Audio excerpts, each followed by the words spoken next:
Okay, so in this video I'm going to walk you through the course schedule. It got a little bit warmer in my apartment by this nice roaring fire, so I had to take off my sweater. Anyway, I'm going to walk you through each week, and I have the books here to show you, and I will share a little bit of information about what's expected.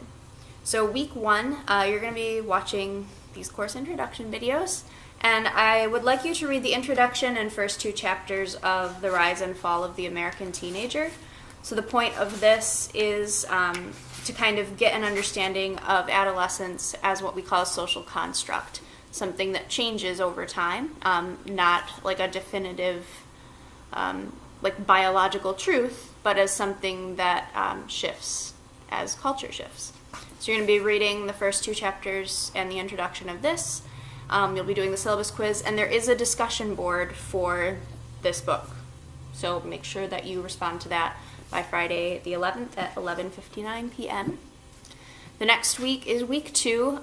If you're going to do a peer response for week 1, that's due on January 15th. And the book that you're going to read is The Outsiders. It's S.E. Hinton, and it's basically the very first YA novel. I suggest that before you read it, you watch the video that I made. It's called The Outsiders, Trauma, and YA History. That is due, and you technically could watch it after reading the novel, but I suggest doing it first to give yourself sort of a schema to work within. We also have 2 short articles, Against YA by Ruth Graham and S.E. Hinton and the YA Debate by Jean Michaud. So read those things and then respond by January 18th. So all through The Outsiders, Monster, and then the following book, The Hate U Give, we're looking at the theme of deviance in adolescence and how we construct the image of the adolescent deviant. So the next book that we're looking at is Monster. This is by Walter Dean Myers. It was the very first Prince Award winner, so we're going to be kind of talking about awards and censorship, actually. They kind of fall together. So you'll be reading this. You're going to be looking over the criteria for the Prince Award. You're going to be reading Chapter 3 in Rise and Fall, and then I have a chapter for you called Prizing and Censorship.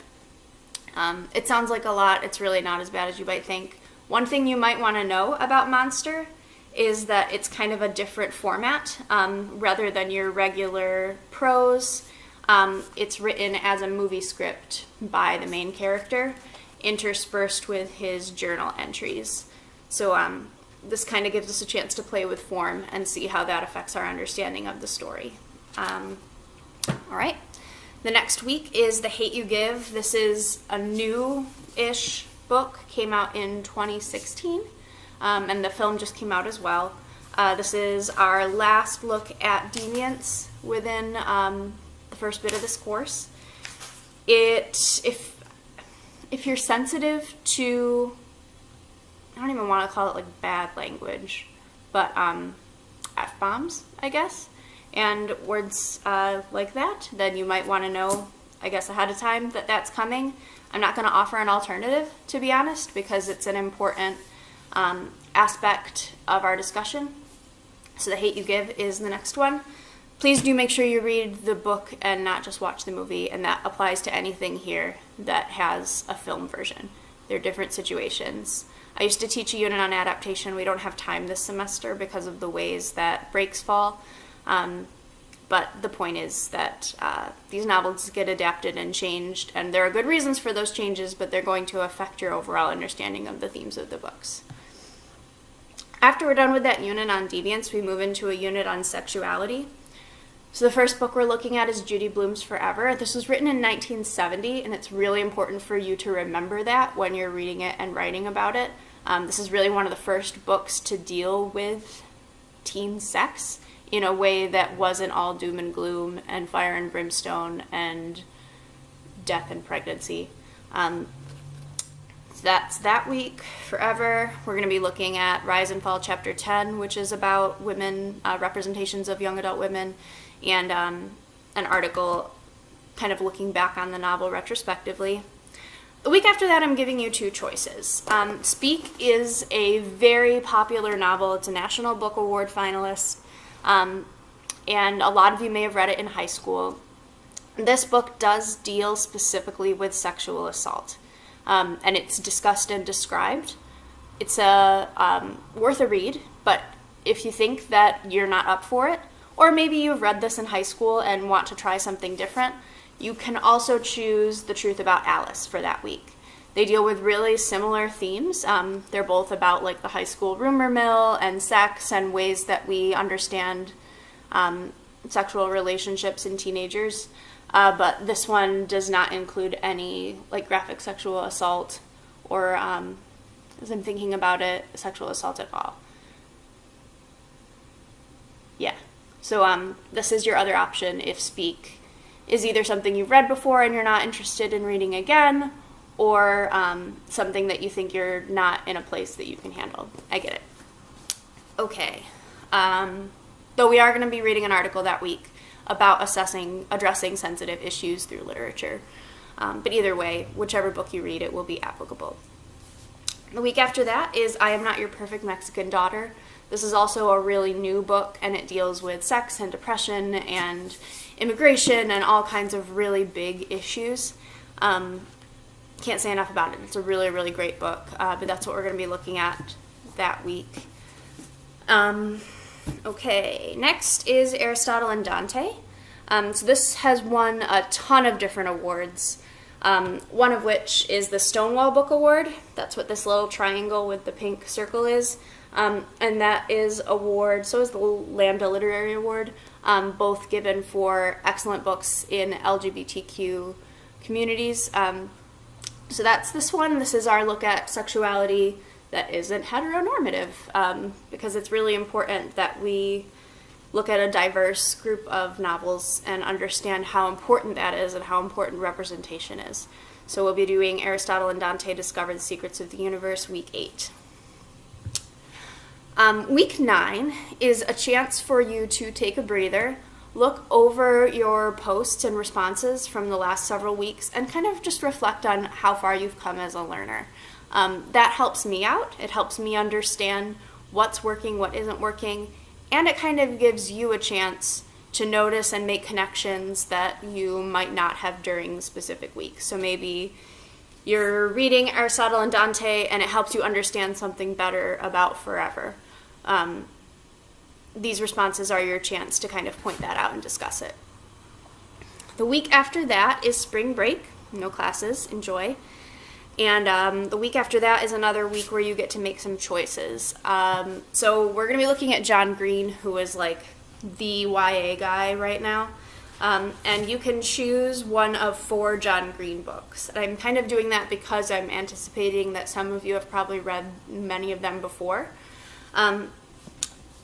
So not only are we looking at John Green as an author, we're also looking at his social media presence, because that's a big deal for him, and a big deal for the way that he's understood and apprehended by young adults who read his novels. So you'll get to choose between 4 books. Those are The Fault in Our Stars. Read the book, don't just watch the movie, different things. Looking for Alaska. I don't keep dust jackets on my books, so sorry that these aren't super exciting to look at. Paper Towns, and Turtles All the Way Down, which I don't have a copy of. So you can choose one of those books. I will go over during that week. I'll explain kind of what each one is about in general, to give you more of an informed chance to figure it out. I'll put that out there the week before or 2 weeks before or something like that. So that week, rather than me assigning you a specific reading, I'm going to give you one John Green video to watch, and then you're going to choose 2.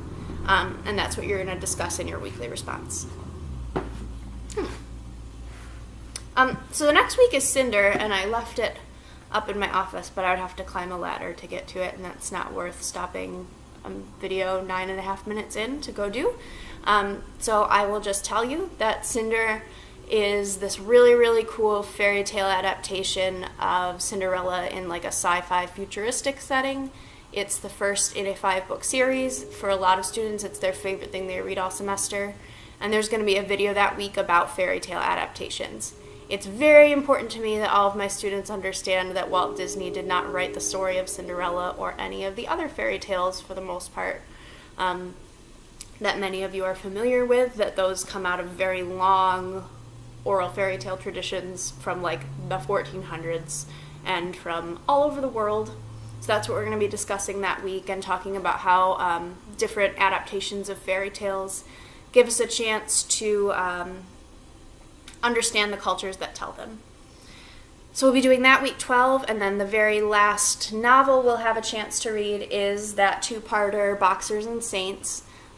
So this is looking at the Boxer rebellions in China from two different perspectives from each side of the conflict. And it's a graphic novel, so it gives us a chance to play with form, and we'll be reading an article about how graphic novels can fit into educational settings. Okay, so after that you're going to have another learning reflection due, where you're going to kind of look back over the rest of the semester, situate yourself, figure out how you've grown, make some connections just like you did at the midterm. And then after that comes student exploration week. So that's really a chance for you to prepare for your final. You're going to be choosing one novel that we did not read for this class, and then you're going to be choosing 2 blog posts and a scholarly article, and that week will be your chance to read them and kind of decide what kind of connections you're going to make and what kind of project you're going to present to your peers.